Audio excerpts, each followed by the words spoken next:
Many thanks. I feel a little bit intimidated, like the old farmer that got to Peter at the gates. And he experienced a massive flood on his farm. And he talked about it wherever and whenever people wanted to listen. And then he said to Peter, but can I talk to this lot about it when he got to heaven? And he said, yeah, we'll organize it. And a few millennia later, Peter said, right, it's your day today. And just before he walked onto the stage, Peter said to him, remember, Noah is in this audience. I feel like that.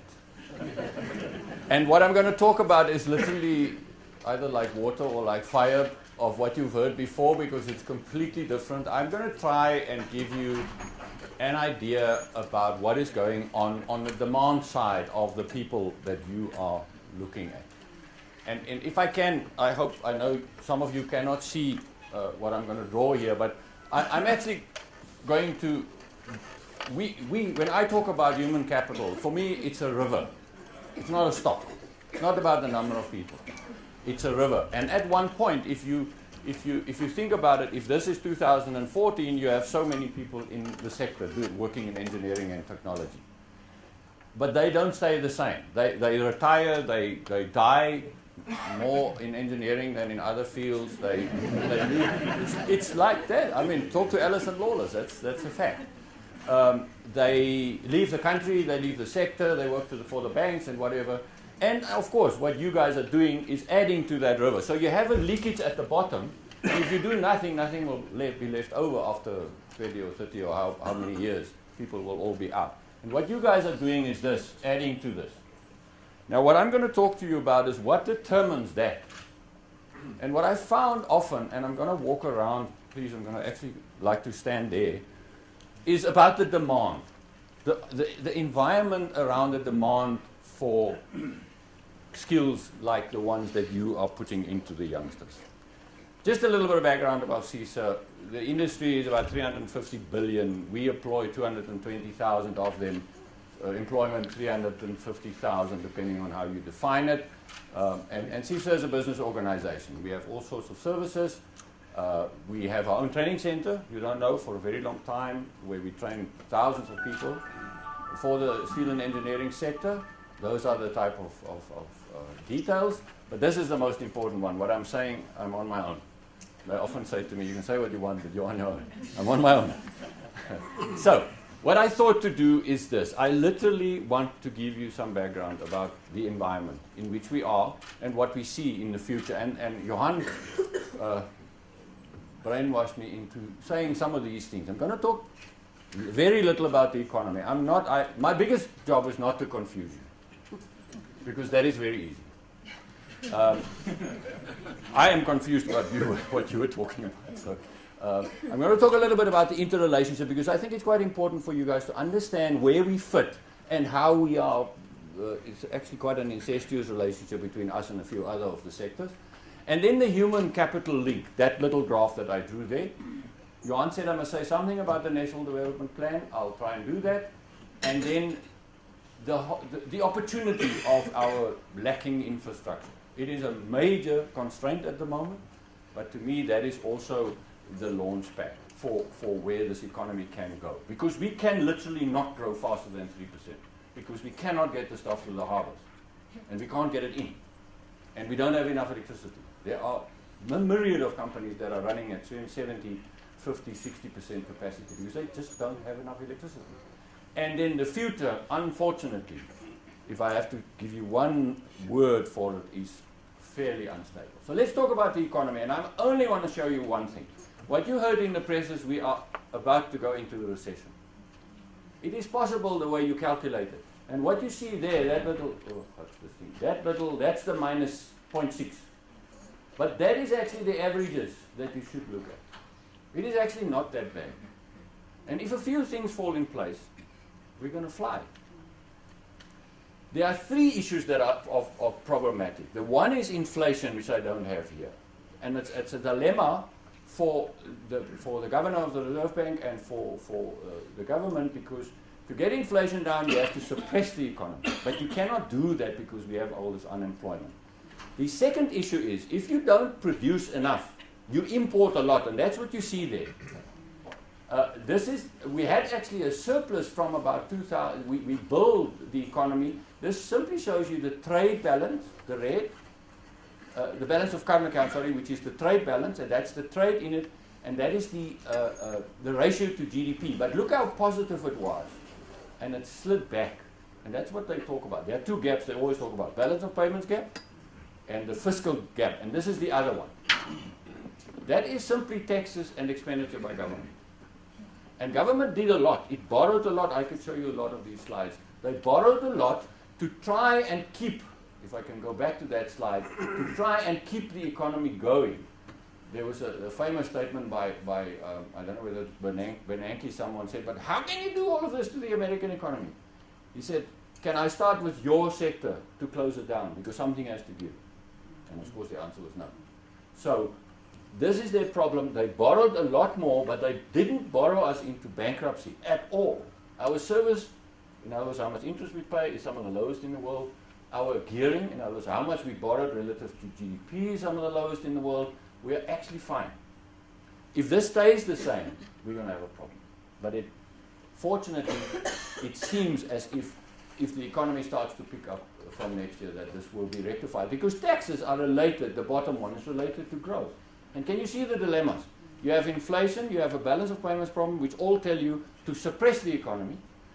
But you have this problem, you have to grow to get the employment, and you have to grow to get the taxes to do the things that you need to do. So it's a classical conflict in short-term policy, but also over the longer term. Because if you don't keep the thing going, you may not have a future in a sense. If I can use, I don't want to use a cliche, but that's, so that is the background. It is not that bad. Metals and engineering grew by 2.5% the first 4 months of this year. If you compare it over 12 months, about 3.5%. We may have a problem now because we are striking. Let's talk about the interrelationship, and this is actually very, very simple. We are linked, metals and engineering, and I think this is the area where most of your protégés are going into. Auto sector, metals and engineering, construction, and mining. And this is an incestuous situation. You can just imagine. I don't know what the next slide is. Okay, let me just keep here. The problem is that we are getting shocks from different areas influencing the other three. First, if you're going to recall, we had that motor industry strike. Then we had one in the gold mining industry, and then we had this one now in the gold mining industry.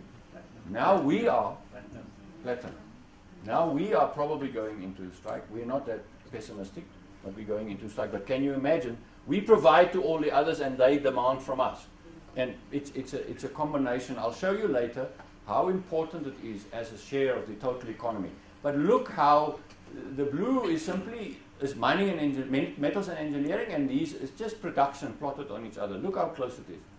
And you can actually do your own forecasting depending on where you are. If you provide mining engineers, you can say, right, autos are going to decline by 3%. Hopefully engineering will climb by 2 or 3%. And you just change the independent and dependent variables and you have the answer. You can do the forecasting yourself. The problem is to know where you are, and I hope that is where we are.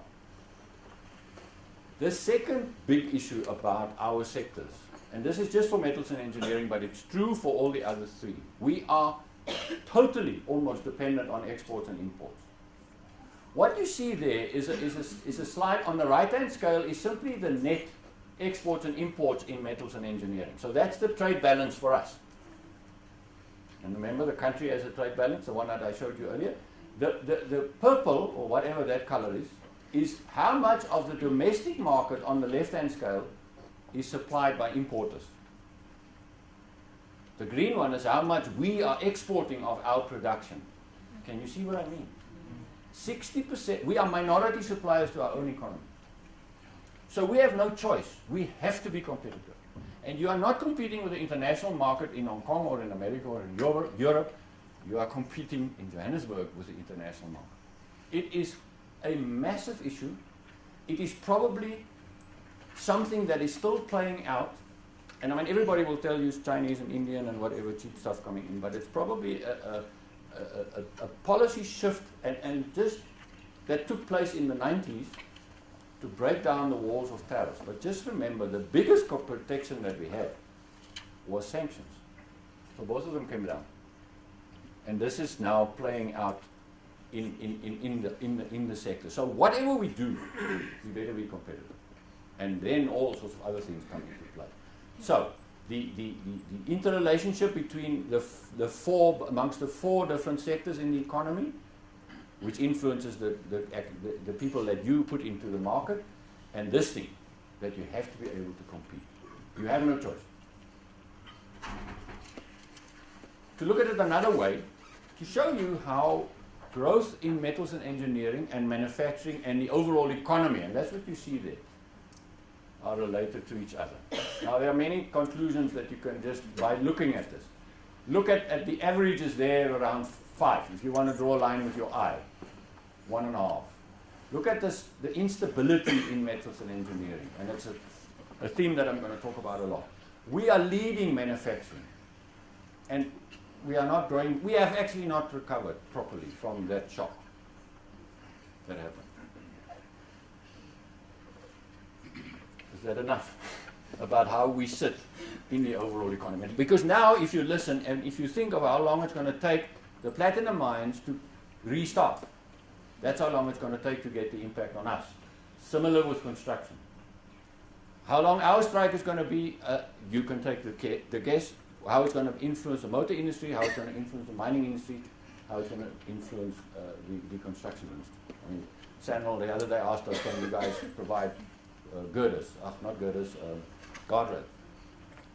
If our guys are not working, we can't provide them. So it's an interrelationship very, very closely. Now, this is probably what you are interested in. Now I'm going to make a distinction between the long term, the medium term, and the short term.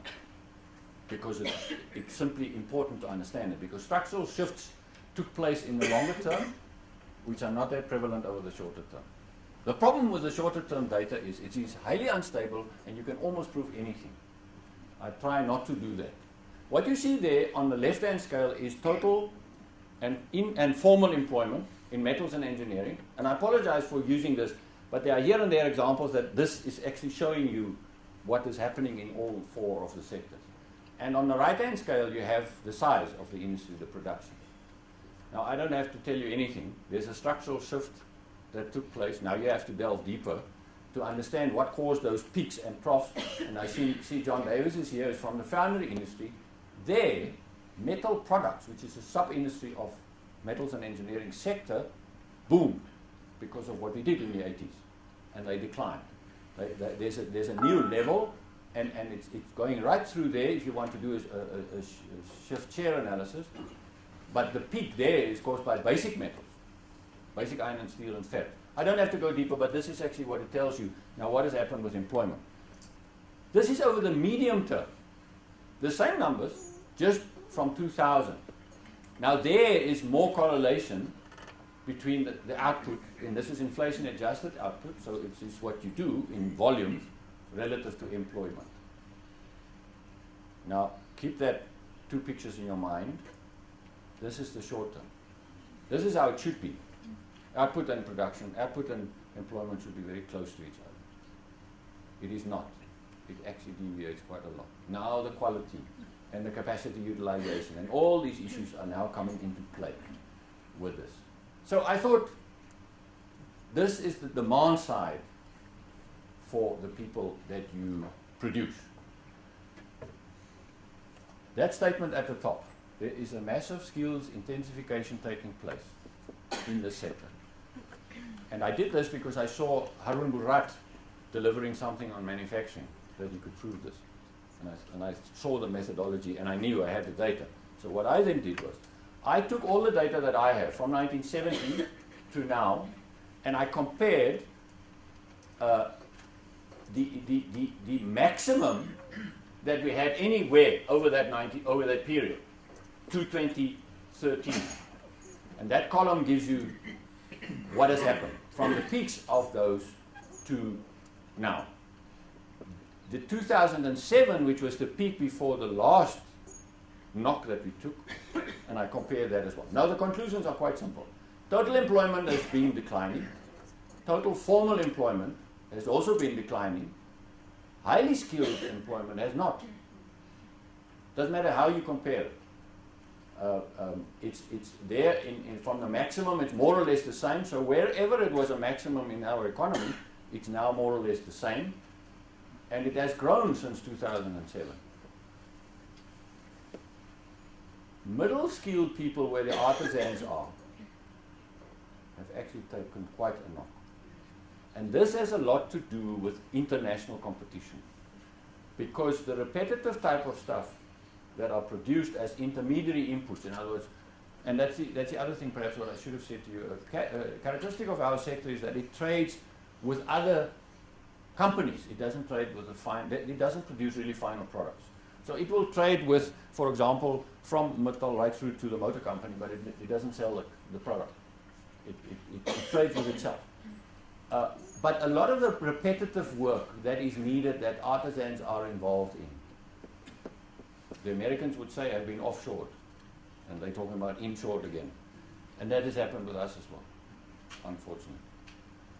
The question, okay, let me just go to the final. Look at where the knock has been really taken in employment. And look at what has happened with informal. It was nothing, and look where it is now. Not meaning not formal, so it's limited duration, it's labor brokers, etc. So you're actually playing an important role. You can look at this the other way around. If you want to be competitive, you better have better people.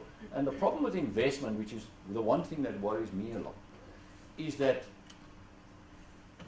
investment are of two broad characteristics. One is you just put another machine next to the one you have, then you expand people.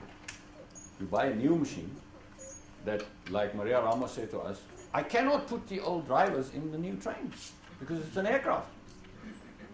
And do you understand what I'm saying? You're bringing new technology to the market and use it, and then you have different people. You don't have the same. And it's a major issue. I'm not going to talk about this much further. There has not been capital intensification in metals and engineering specifically, despite of what you see here.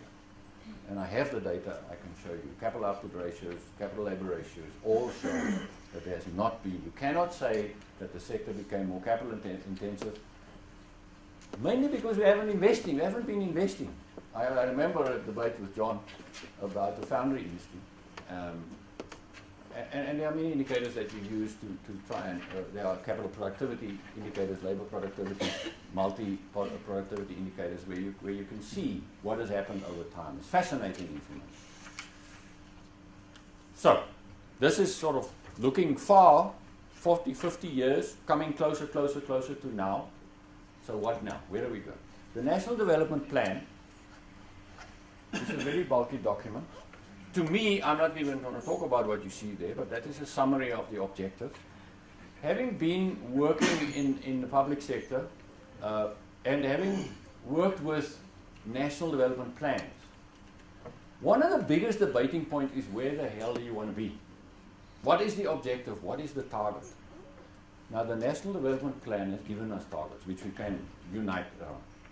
There is not much about practical implementation, and I want to alert you, if I can quickly find it, there's almost a companion document coming out shortly. Here it is. That is a more, I can't find it now. That is a more implementation-oriented document. I think it would be a very, very important one. And you've heard the debates about why is government going nuclear, because the National Development Plan said we shouldn't. The benefit of this thing is it gives you targets of what you have to achieve, and then as the debate is now about we need energy, how are we going to do it? And there we can all take part. I think all of us can associate with these broad targets. And it's a long-term plan. The problem with a long-term plan is people delay implementation. I don't think that is happening. As a matter of fact, if you read Minister Gordon's last budget speech, the format of the speech is actually exactly the format of the National Development Plan. The allocation of the money is exactly to that priorities. And this new document that will come out within a month will actually enhance that. Now here is something that the Raymond Parsons did, where he tried to put it together. You see, this thing is not easily, I can't get my hands around it that easily because it's a wide-ranging document, and it talks about all sorts of things. What is important for us is that we need to get higher growth. That is absolutely necessary. Now, like I said to you, and I'm going to show you a little bit of the dynamics around energy. At the moment, it just isn't possible. It's not possible. We don't have enough physical energy available. That is very important because this is where our graduates, your graduates, work. And that issue, the global competitiveness, that is actually the most important things that we can hang our hats on. So I'm not going to talk much further about it. It's a long-term vision about where this economy should be.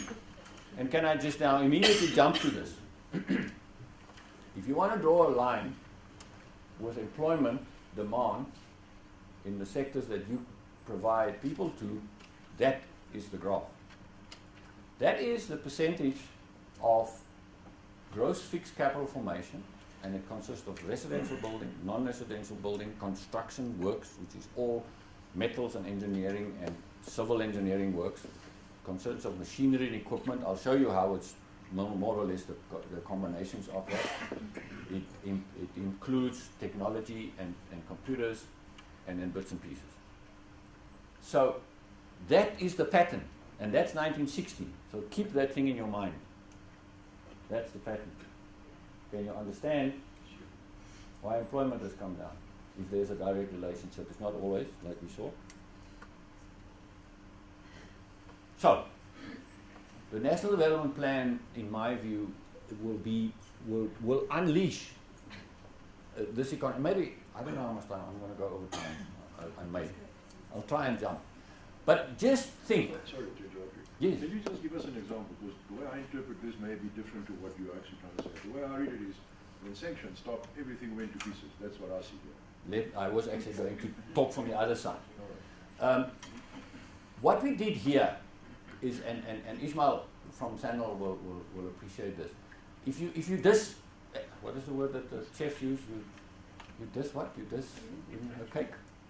Deconstruct. You deconstruct the cake. If you want to deconstruct this into who did the investment, then public authorities were most of this, but general government built roads, they built all the big dams, and they built a few railway lines because Transnet was part of government. The second hump that you see there was actually the public corporations that stepped in.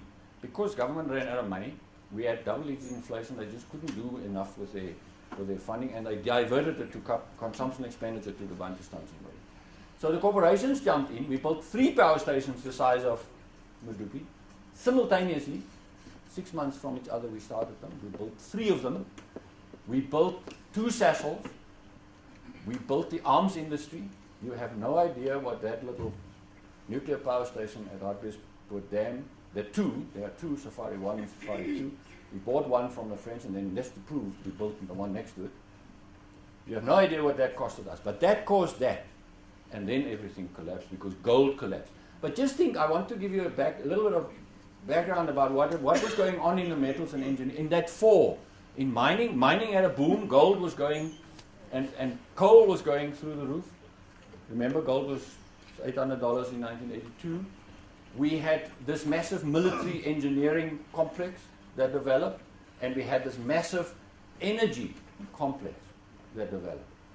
So underneath this, there was a massive base of the 4 sectors that we were talking about.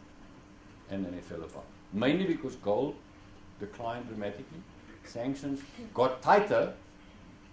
That was 85, the Groot Crocodile in Durban saying, told the world to go to hell, and the world said, fine, go. And the screws on government finances got tighter and tighter and tighter, and eventually investment got completely distorted. This was very capital intensive investment. That, by the way, was Mosgas, mainly. And then this is the euphoria before the elections and shortly afterwards. And then we had another little shock from international, and then we started growing in 2000.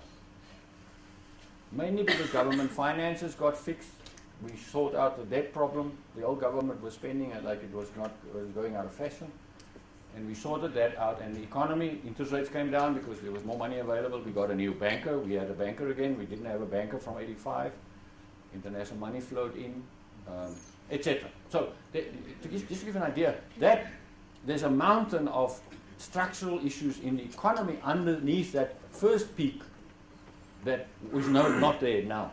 And that is one of the biggest problems, because we now need to spike the supply of the youngsters that we have. Okay, I will answer more if you want, but let's just go through. This is, I said to you, energy, transport, those are the physical infrastructure. And I couldn't help when you were talking about the soft skills and the engineering and the technology. It's amazing how much of the constraints are actually the hard skills and the infrastructure. You talk about the Americans, you talk about the Europeans, you talk about Africa, it's the hard stuff, unfortunately. And this is the people, you do it differently, I think, simple economist. You do it differently and you give the package, a different package to the person that must actually give us the solutions, but a lot is the same stuff. And this is, I'm using electricity here as an example, but you can use transport. Our roads are getting better, but it's also the same sort of pattern. The railways are the same thing. We're probably not going to build a number of airports for the time being, because we have enough. We're definitely not going to build stadiums. But you see, this is how practical this is. Now what you see there is simply the capacity, what I call the capital stock, but it's the capacity of electricity generation relative to the size of the economy. Do you understand why we had blackouts? I told you we built the last big power stations there. That was the last time we actually added capacity. And in the meantime, we mothballed some of them, etc., etc., etc. And we didn't expand. There was no growth. On the right hand, you have decade averages of economic growth, which is an indicator of the demand for electricity. Now, it made completely sense that you didn't invest because there was no demand. And that's the irony with Eskom. I always say, my heart bleeds for the guys, because when they went into that contract with Billiton, nobody wanted to buy electricity. They had 40% overcapacity. 40%. It was like steel at one stage. You couldn't sell it to anybody. Now you can't buy it because the price is too high. It's exactly the same thing. They could not sell the electricity. And then they mothballed some of the power stations, and then the economy, very surprisingly to many people, look at that growth rate. For a decade, we grew faster than 3.5% average. A decade. Unheard of. Look there. That was the good old days. Unheard of. And now we're in a pickle. The economy needs this expansion, and we can't do it fast enough because we have not maintained the human capacities. But you understand the point. Transnet has the same problem. The SANRAL and the provinces have the same problem. The same structure of the problem. And you can plot, there's very good work done on the different types of infrastructure that we have and how the capacities have shifted relative to the economy and the demand. Now let me go, and now the National Development Plan and the Presidential Infrastructure Coordinating Commission, or whatever it's called, there's an infrastructure bill now. These big numbers that I talked about, and this is really now this is not CISA, this is my calculations. What I did, the previous year, not this budget, in the previous budget review, there was a table that set out the 3.3 or 5 or whatever trillion it was over time. That says this is in concept, this is in pre-feasibility, this is in design, etc., etc., etc.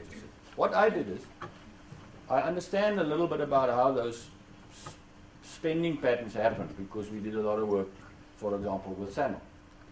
So we know more or less how long it takes and how you spread it over time, because the numbers that are mentioned are stock numbers. So it's the total spending over the next 10 or whatever years that are 3.5 trillion. It's not how it's going to flow over time. And that was the objective, to get to that flow. So I deconstructed the components into how long it will take, and I took a lag of a year between all of those stages, and then I added it up again. And then I get this pattern. Now underneath that is another 100 billion at least of other projects. And what you should not be too depressed about is every time you do this is, although it tries to capture the flow, it is still a snapshot. So if you do it now, I've done this last year, if you do it now, you will get another skew to the right, but it will peak there and do that, and there and do that. And what you actually need is this pattern of the peaks. That'll tell you what happens. But this is closer to the flow of demand for capital investment, for imports, for the people that you guys are training, than the big trillions that are talking about. Unfortunately. I hope I didn't burst your bubble. The future. What is it? The future ain't what it used to be, that I know. That's an old saying in economics. Instability is the word. You will see it in all these graphs, and the problem is the direction of the world economy and the direction that our economy is going to take. And the problem with instability and uncertainty is, like a big economist, one of the biggest guys in history, said, at a certain level of uncertainty, human nature is such that it stands back and waits. And that is actually the psychological problem. What you see here is the confidence stuff. We always look at confidence indicators because it's always a lead. People don't suck it from their thumb. They actually look at their order books and they talk to the clients and they know. It's like rain on your car's window. If the rain is coming and you drive faster, the rain comes faster. They know that. They know the speed they're driving at. And the result of that is these type of confidence indicators. These two, the current business conditions and expected business conditions, is for manufacturing, coming from the Bureau for Economic Research. It's a long time series. They've proven to be very good indicators of where it's going. The bottom one, the Purchasing Managers Index, is about the manufacturing sector and what the purchasing manager, the procurement officers in other words, what their perceptions are of what's going on. And they're showing you the same thing. They are unstable. Look at the levels again. It changed. Look at the instability. I'm certain if you analyze the deviations there, you will get, I haven't done it yet, thinking about it. But look at the confusion actually. That red one is expected business conditions. This is current business conditions. And that is the PMI. Now where the hell is it going? In the 80s, late 80s, when you spoke to contractors, in the early 90s, if you spoke to one, they would say the sky is not the limit. If you talk to the next one, my floor has just fallen out. And that's what you see. Now this has a lot of implications. Now if you look at production in metals and engineering, unfortunately, I try to get as close to metals and engineering all the time. That is what you see. Now there is the knock that we took. That's an index of production. Now there's inflation taken out. That's the big shock that we had. Look at that number, 130 index. What is that average? 100? 110? So we're still 20% below the peak. And the peak wasn't that high. Right? But unstable. And the problem that is with this is that the instability comes from completely, it's actually, in economics, you can deconstruct, that's a nice word. You can deconstruct every time series into 4 components. You can work out a few averages depending on what data you work with, and it gives you the long-term pattern. Or you can look at the cycles from the peak to the top to the bottom and back up. That's the cycles. Or you can look at the seasonal patterns, because in many sectors you have, depending on what quarter you're in, you have a typical pattern. So the first quarter maybe in budgetary terms winding down, and then you have the second quarter where all budgets and government I'm thinking of, and then the third quarter it starts better. So you have that seasonal pattern as well. And then you have a fourth, what is sticking out then, is what we call random shocks. From the same time series, you can work these 4 things, you can mathematically deconstruct the time series. And what we see here, why I've told you that long story, is these are almost random shocks. When a factory burns in Vanderbilt Park, You can't predict it. It's black swans for you that know this idea. It's something that happens almost catastrophically, not predictable. You have a strike in the motor industry and it lasts much longer than you thought. You have a strike in the platinum industry and it lasts much longer than you thought. So you have both from demand and supply side shocks that you have no idea that it's going to happen to you tomorrow. And that makes decision making almost throwing it out. Because what do? If I can give you an example, there's a how much time do I have? There's a company in Natal that makes pots and pans. They nearly went under, looking at the South African market, because of all the imports coming in. Then a big Turkish company took them over. The first thing they said to them, you are going to provide the southern hemisphere of the earth. Everything changed. You couldn't predict it. They were a target for taking over because they were struggling. All of a sudden, those people don't know where to find the people. They are importing machinery like you can't believe. And all of a sudden, the Chinese are sitting up and saying, this is a competitor that we have to. And these sort of things happen. Sorry, I've belabored the point now. That was metals and engineering. This is the building market. Now, that black, this is from a friend of mine, medium-term forecasting associate, Dr. Jan Snyman. That is a doctorate, that confidence indicator that you see there. On building activity, all building activity, residential and non-residential. The same thing. The same thing. This is construction works, a lot of it civil engineering, the rest is metals, like what is happening now at Medupi and Kusile, the masses of money that are going in there. Unfortunately, not a good slide, but the line is the confidence, and that is the year-on-year changes that you see. It seems as if it's getting better. There is some movement in the building market as well, but it has happened before, and we don't know about these shocks. And I mean, just think about something completely different. I didn't talk about the exchange rate, but if this NUMSA strike lasts long, and I'm not saying it will, we are actually not expecting that it will, but if it lasts long and it has the same disruptive effect as the flood one, we could have a massive impact on the exchange rate. Now the exchange rate, just to go right through the argument, will improve our export earnings for metals and engineering, if you want to use that as an example. It will raise costs almost symmetrically with that. So we will be at the end, less people, less production, high inflation because you pump it into the economy, because what I said to you, we produce intermediary products that goes to other factories that produce something else that eventually get to the final consumer. So the shock is not good for anyone. And there are people that say, and I've been I've been lambasted by guys from econometrics, because there are people that are saying we must chase this exchange rate to the bottom. And like Azar Zamin said, it's like striking against the oil price increase. You can't do anything about it. I've heard the governor saying to someone that had this argument, let me give you the facts. We have about $60 billion of reserves. The trade in our rand is $15 billion a month. How long is it going to last? That's the problem.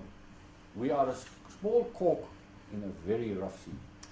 I told you when I showed you that blue pattern, the investment, this is how it's broken down. There's construction works, in other words, the civil engineering and the power stations.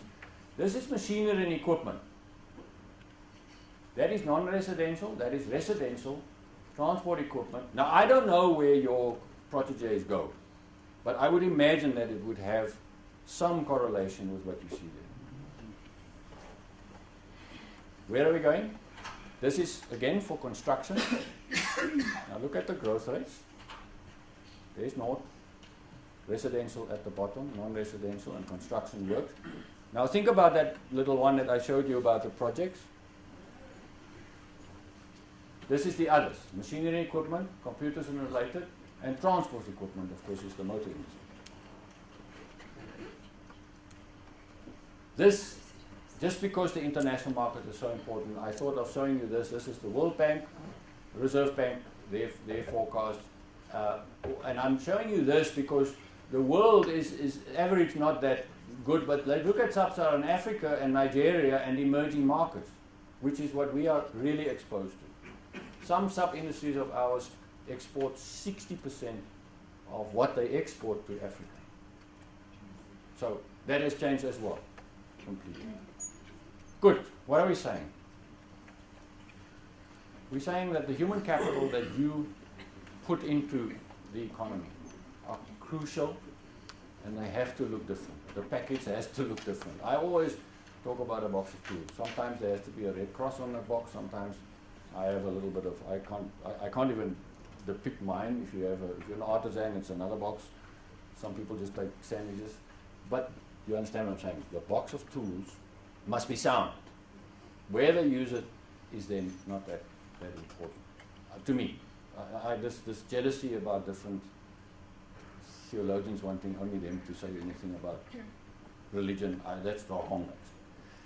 There's a huge relationship between mining. I hope the papers will make more sense to you. Mining, metals and engineering, auto industry, and construction. There I talked about the link, the National Development Plan. Please take part in the debate, because the plan says we want to be there.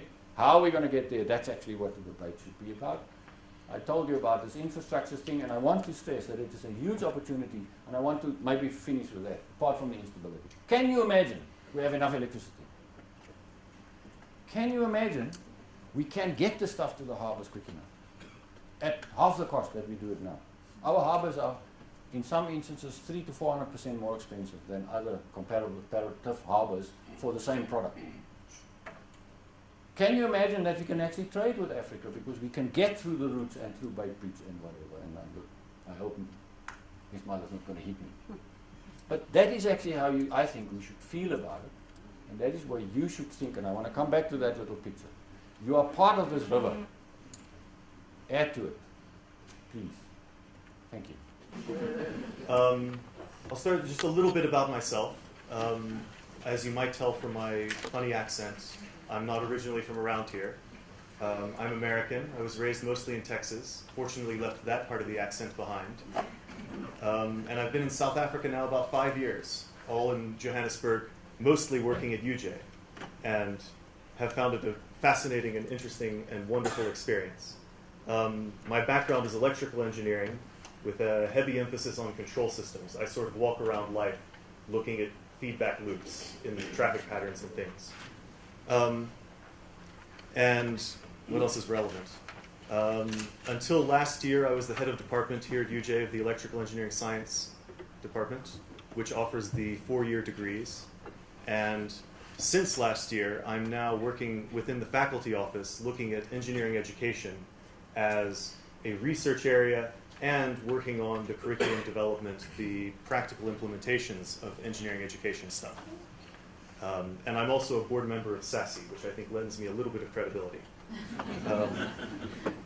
So I'm going to be a little bit brief, just so we can make up a bit of time. And I'm going to go through, actually let me first skip ahead to the part. I was thinking that I was following an economist. I should have something slightly economy related, but now I feel like, what did you say, Noah is in the room. But Prof. Sinha mentioned the scarce skills list, but he only showed part of it. So I just wanted to show you, this is the whole thing, all 100 items. And you can see those first 3 are engineers, and there's some more engineering, and there's another one, and there's another, and there's some more, and there's a lot.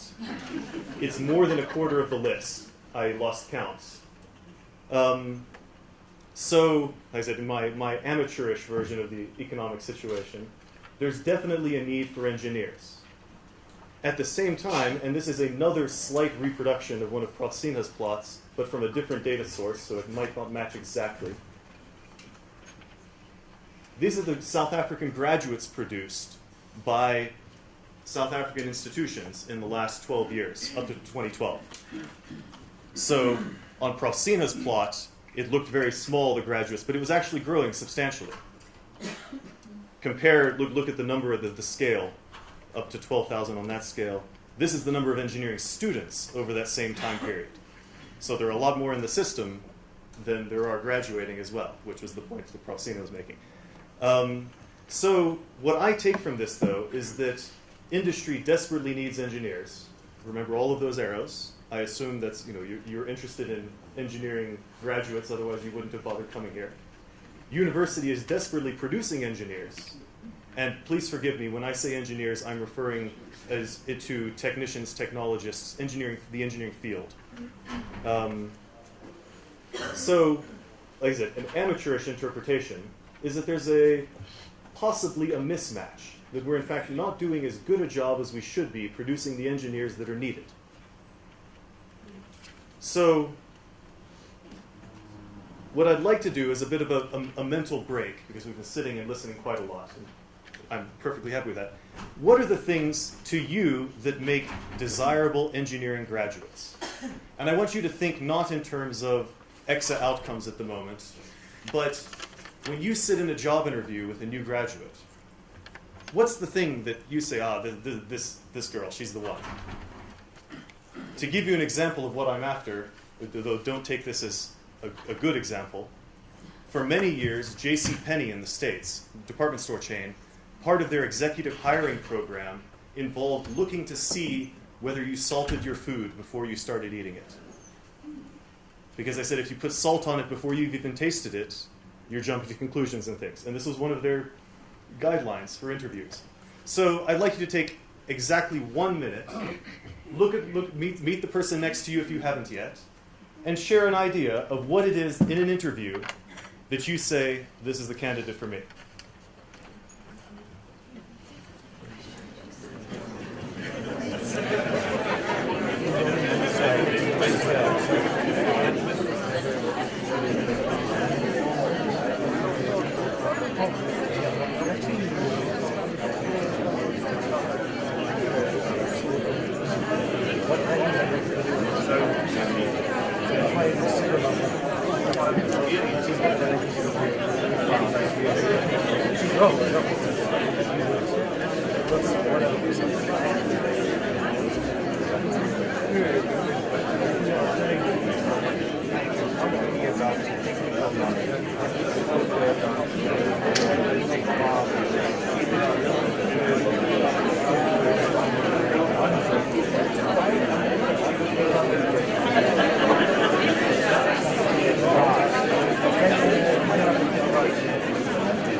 So you've all had about a minute.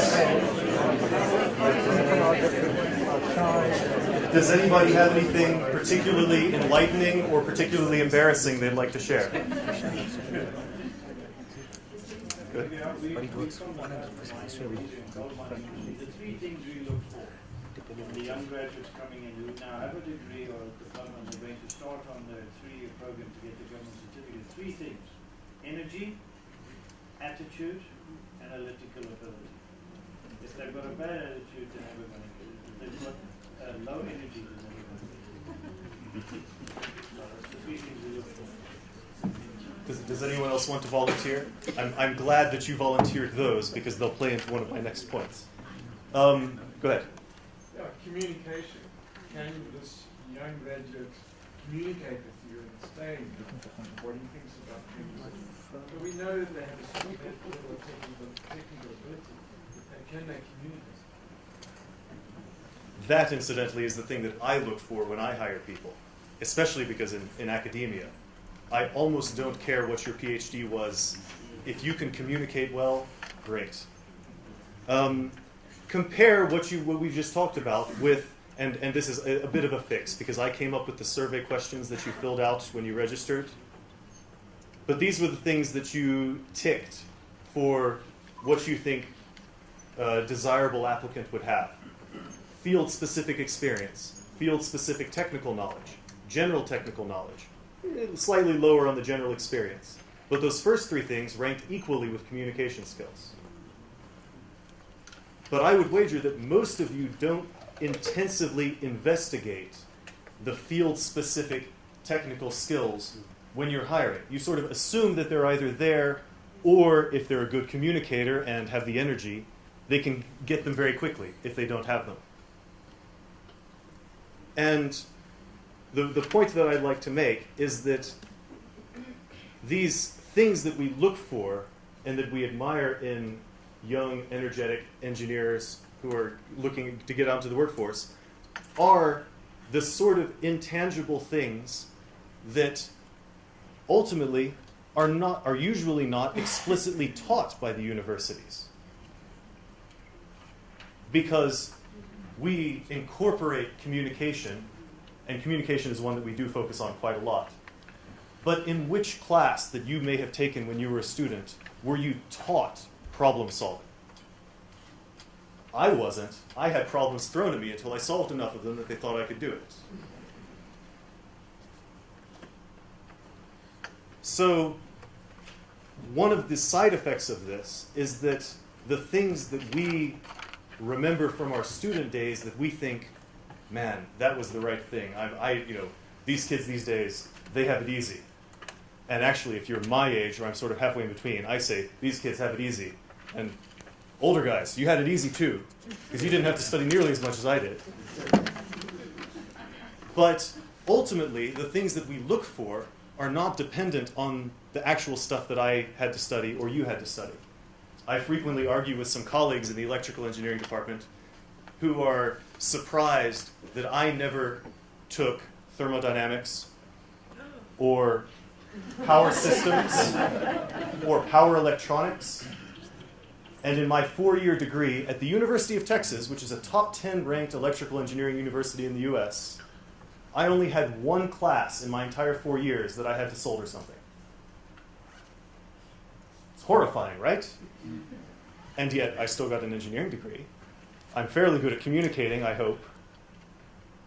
I got a job at UJ. So I'd like you to think in terms of that is what is it with the qualifications we have now, the qualifications that we're going to have, what are the things that are essential that if they go away will actually make someone that you won't hire? And I'm going to focus, because I've been working on this curriculum more than the others, on the technologists, and also as a tribute to our sponsors, the Institute of Professional Engineering Technologists. And I'm partly doing that because the BEng Tech is a bit more contentious than the other adaptations. There is still a diploma that can be made to work, but the BEng Tech is a new beast that will have to be considered and done carefully.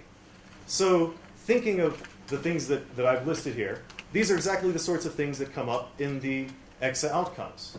So here's a few snippets from the EXA standard about technologists.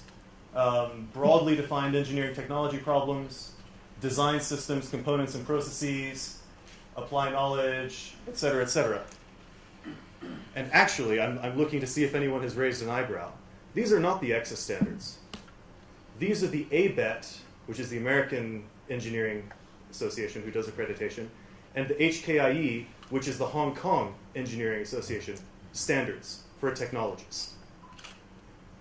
And interestingly, the ABET technologist degree is a 4-year degree with exactly the same number of credits as the BEng. The Hong Kong technologist degree is a 2-year qualification with no will whatsoever. And yet, and I'm not saying we should do that, of course, but in their context, they meet the same outcomes that we're looking at. So these are the actual EXA ones. The wording is very slightly different, which is why I was wondering if some of the EXA people would notice. Broadly defined problems, working independently and responsibly, and thinking about this job interview. If you look through the 10 EXA outcomes, or the 11, I would bet there's not one that you would actually throw away. Would you really hire an engineer who couldn't apply specialized understanding of engineering sciences? No. It would be a terrible plan. So thinking again, I'm looking for an open mind, the different structures that can make the same type of person in the end. They can meet these technologist level outcomes. How do we make such a person? At UJ, we have a a slight luxury, but also a slight curse, of being able to compare directly with other qualifications that we also offer. So we can say, well, compared to the engineer, more hands-on, more practical, not so much basic science, not so much theory, best to get them involved with something right away, especially because it's going to be a year shorter. Compared to the technician, either the current national diploma or the new diploma, more science and math, more ability to analyze problems, to think outside the box, to find solutions that maybe aren't expected. But ultimately, neither of those should be the basis from which we build a new qualification. So I'm going to jump quickly to a framework of curriculum that is, it's called the CDIO framework, and I'll show you the slide just now, that is adapted, it's been designed and, what's the word? They invented it, by MIT in the US, by Royal KTH in Sweden, and 2 or 3 other universities in Europe of the top quality. I mean, I throw MIT in there because MIT means something to me. It's sort of, wow, I never got to go there. And their basic idea is that any engineering problem can be broken down into conceive, design, implement, and operate. So whether it's a product, a process, a new system, somehow these are the steps that should be followed. And it may not be all of them for every problem. Sometimes the conception is already done. It's just the design, implement, operate. Sometimes everything's already done except for the operating.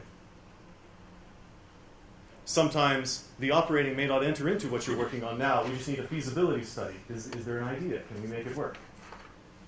And I think, and you're welcome to disagree with me and throw things at me at lunch, that this makes a nice framework to place the 3 types of engineering qualifications in. And in my mind, the engineer predominantly is intended to focus on the left-hand side of this. More of the conceiving, more of the designing. Sure, he can still operate, or she, but that's not the focus, that's not the intent.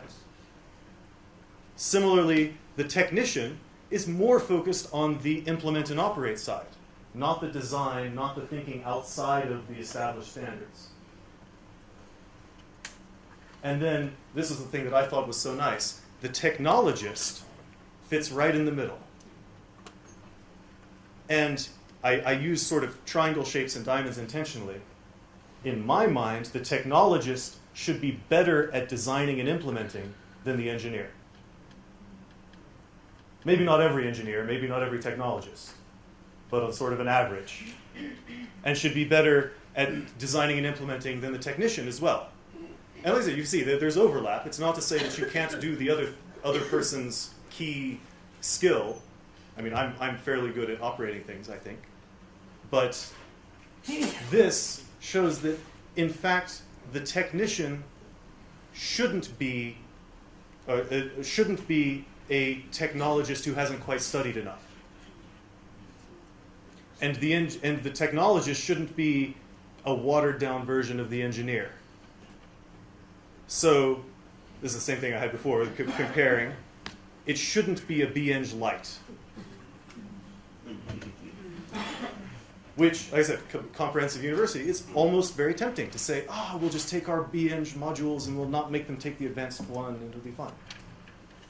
Nor should it be a diploma plus. It should be a different sort of beast. Someone who is better at things than either of the other 2 categories. And importantly, is in absolutely no way inferior to the other categories. Because it's very tempting to sort of hierarchical things to say, well, level 8, top, level 7, level 6.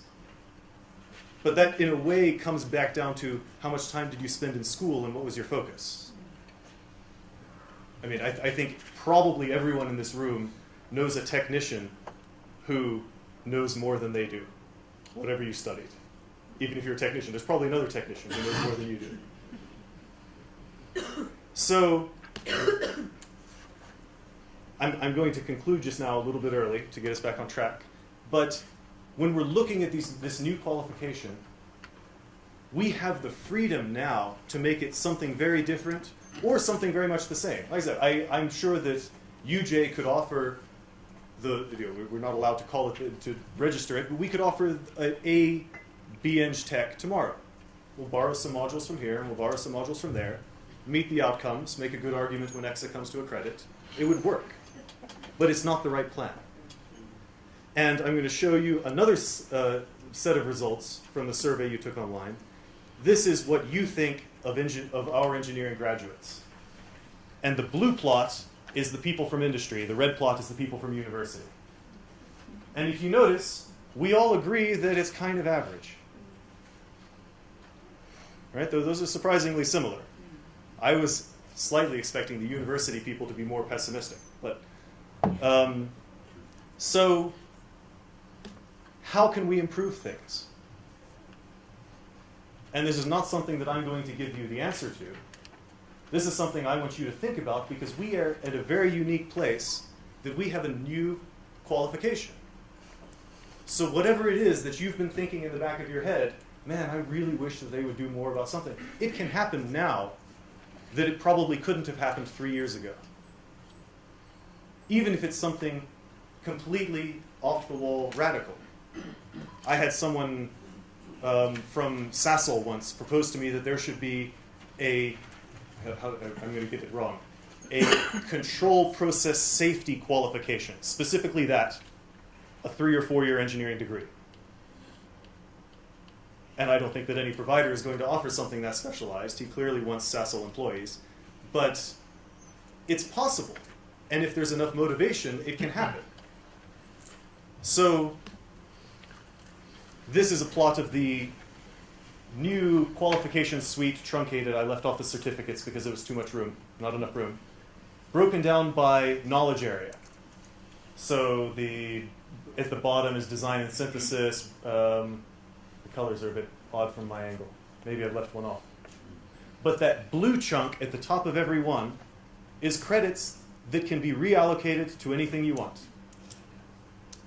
It has to be sort of, you can't say, let's all go study art history for a year. But and so if you look at how much of the curriculum that is, it's a huge chunk. You could, I'm counting, right? You could have an entire year of workplace-based learning on a BEng program.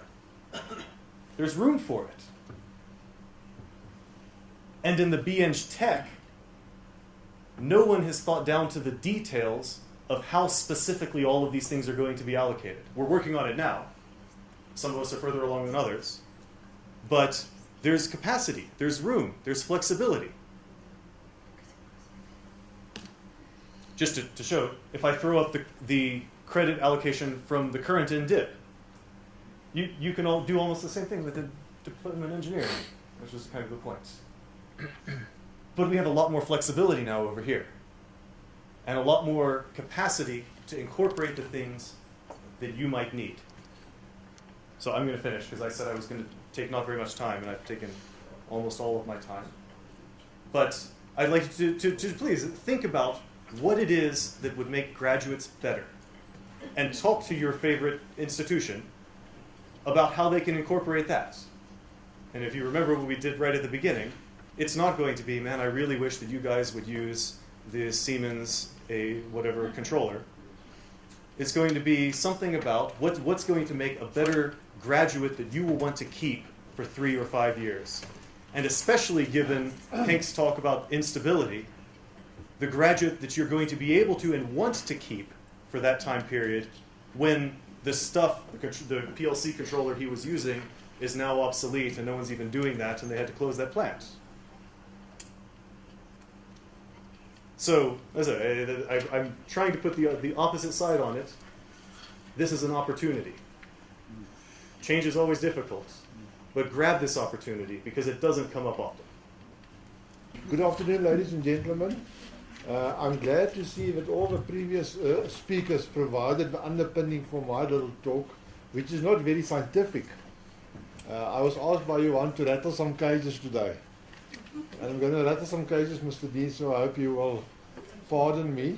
I'm going to talk about ownership in engineering education, more than careers at this time, but bear with me please, because this thing cannot get to work. I'll bring it here, please. Okay, also. Right, when we look at that little slide, when we have ownership in an economy like we have today, ideally should culminate in partnership. And partnership relies very, very heavily on status and on trust. And when we look at the players in engineering education, what do we have here? We want students to be involved as an owner, we want the university to be involved as an owner, and we want industry to be involved as an owner. So those three owners, if I can categorize them like that, have certain abilities, or they are supposed to develop certain abilities. They're supposed to have certain responsibilities, and then of course what goes with it is accountability. Now when you look at those gears, when I'm not a mechanical engineer, you can see that those gears will not turn. Because they are not oiled by finances. They will not turn. But if they don't turn, we have a problem. So it's very important, colleagues, that when we develop our students, that we empower them with ability. We empower them with responsibility and also with accountability. But the same is applicable to the university, and now I'm going to start rattling the cages. And the same is applicable to industry. Let us see if the system now works. Right, some thoughts about ownership, which I got when I was surfing the net down in PE on the beach. Any task you do will have your fingerprints on it, so you better do it well. Okay? Now this presentation that I do have my fingerprints on it, and I must apologize to you already. It has too much information in it, so please bear with me. But I wanted to rattle the cages, and that's why all the information is there. Another comment about ownership is the following. You have to make a difference. If you are in a team, you're not making a difference, you shouldn't be in the team. And we often see that happening. We have a government with how many people sitting in parliament today? 400?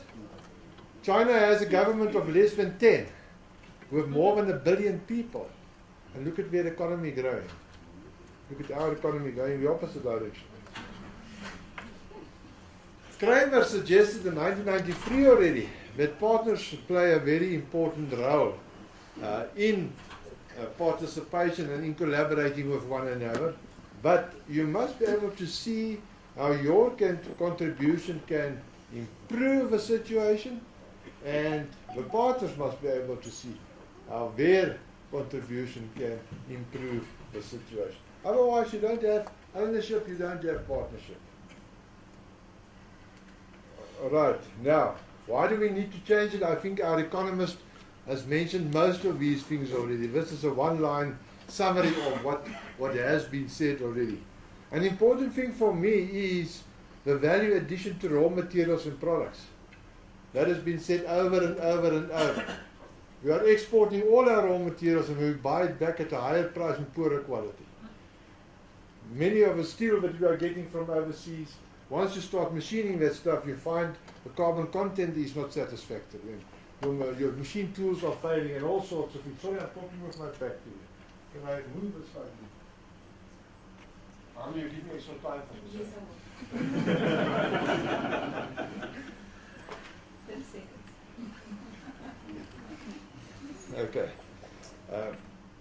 Industry. Rapid development in technology, colleagues. We've heard all these stories about how technology changes and now the guy can't drive a car or he can't drive a train anymore.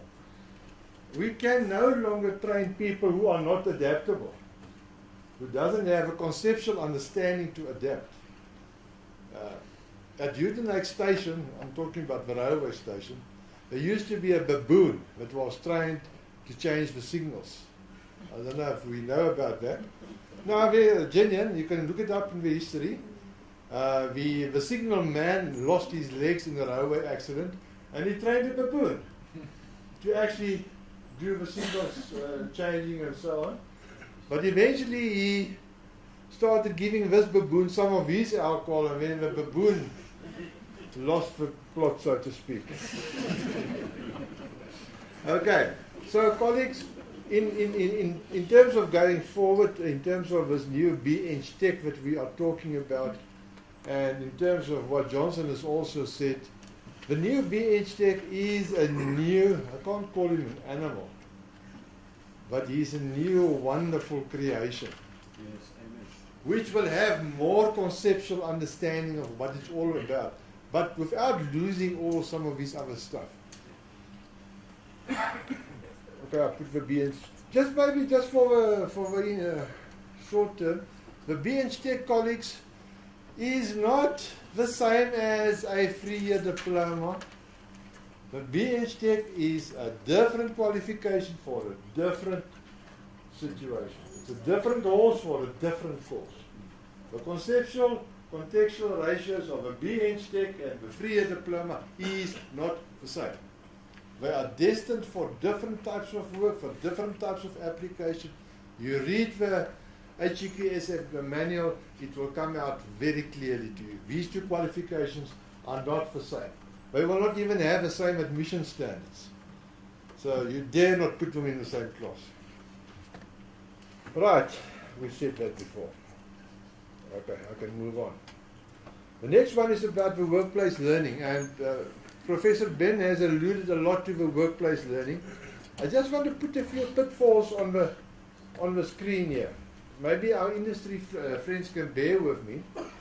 Placement must be guaranteed in the new dispensation for workplace learning. Remember, I'm not talking work-integrated learning, I'm talking workplace learning. Placement must be guaranteed if you have it in your curriculum. Secondly, as was said by Ben as well, there must be an agreement with industry that they will take those students, even the bad ones. The ones with a knitting pattern academic record, knit one, skip one, you've got to take those guys. No, I'm not making jokes now. If you want those students, you'll have to take those guys. Thirdly, and this is very important, this is my one that I really get sort of passionate about, and that was one of the failures of our experiential learning as we knew it. The students never had equitable learning opportunities.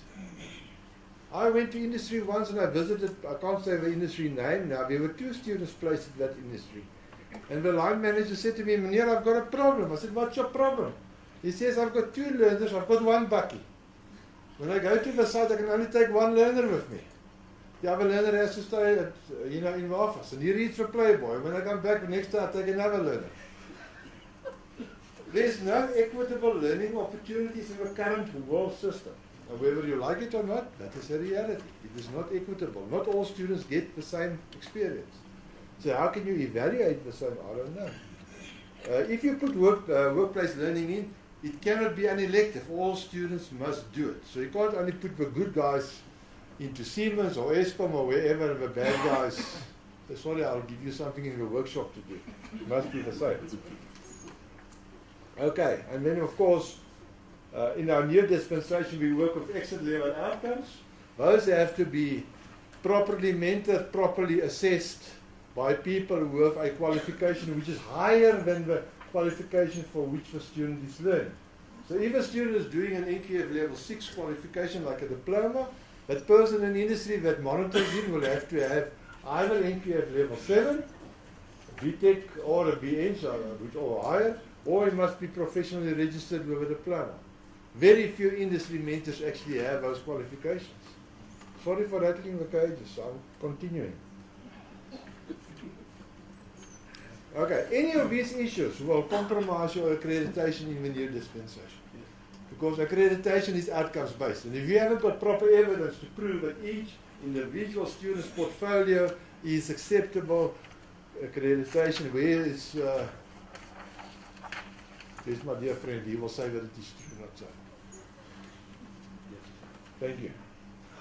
Right, what we can do, like Ben also alluded to, and I will not spend too much time on that, You can cover some of that work, although it is not the same. You can cover some of that work, some of that experience, or a learning experience, by problem-based learning and project-based learning. And that is where we will see that most of the BH texts that we are curriculating will have project-based learning built into the curriculum. Right, some assumptions about the owners. I'm going to go through them very quickly. The students are adequately prepared. They have made the correct career choice. They have good communication skills. They have good learning skills. They are committed to hard work. The universities, us, are adequately resourced and equipped. Mr. Dean. They have suitably qualified staff. Again, Mr. Dean. We know what pressures we have nowadays to find staff.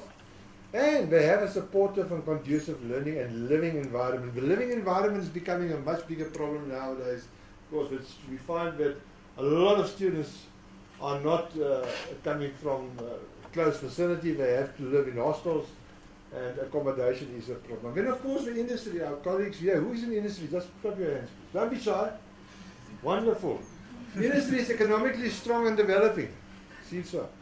Have modern infrastructure, and they consider human resources as a valuable capital resource. Okay. Students take responsibility for own learning. Wonderful. As well as the candidacy phase. They are engaged in community of learning practice in the discipline.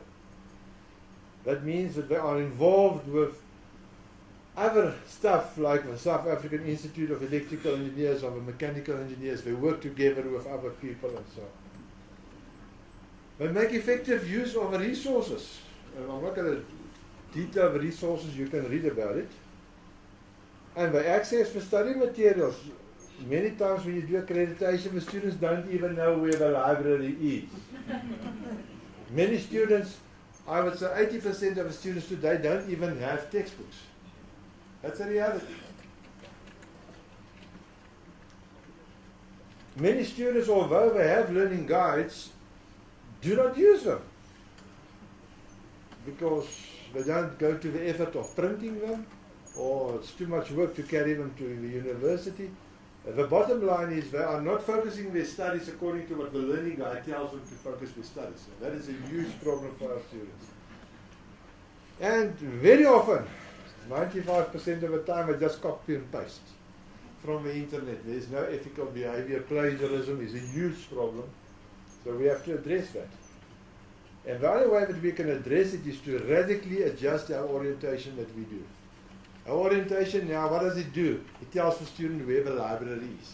It tells them where the health center is. It tells them where student council is. It doesn't tell them how to do these things which we are expecting them to do, which is very, very important.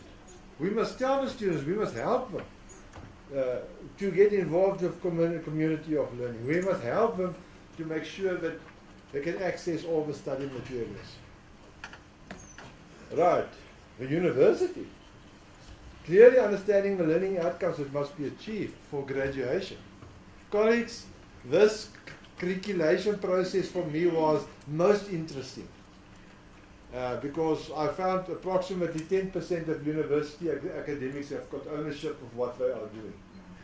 They haven't got a cooking clue of what the curriculum is all about. And I'm very honest now, I'm rattling the cage. I'm rattling my own cage. It was a very, very steep learning experience to get all the academics just to understand what curriculum development is, what the curriculum is all involved, how you do module mapping. Major transmission to get all that sorted out. Liaising with industry in terms of the needs and the candidacy phase needs. And that is very important, colleagues. If the industry is going to help us in the candidacy phase, then they must know what are the expected learning outcomes of a candidacy phase. Sorry I'm boring you with all these things, but I have to rattle the cage that I was instructed by Johan.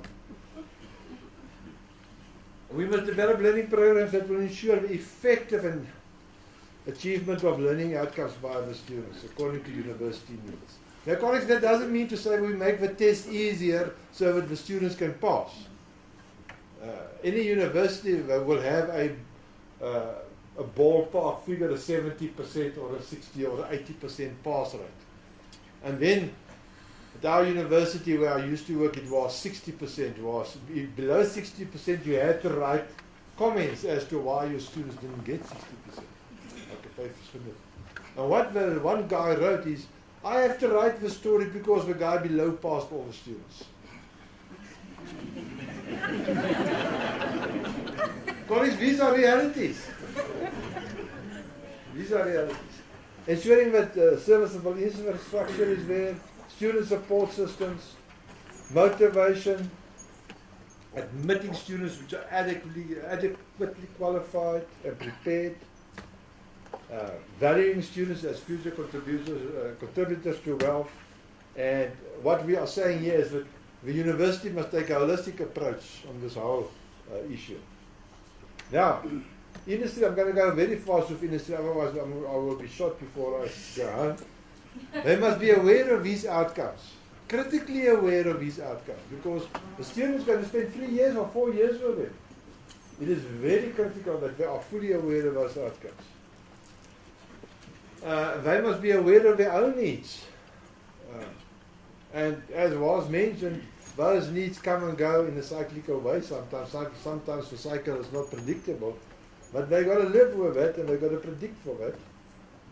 They've got to have a long-term view of education and training. What we find that the industry comes to the university and say, listen, I want 5 female heavy current students. I say, okay, where's the tree where they grow on?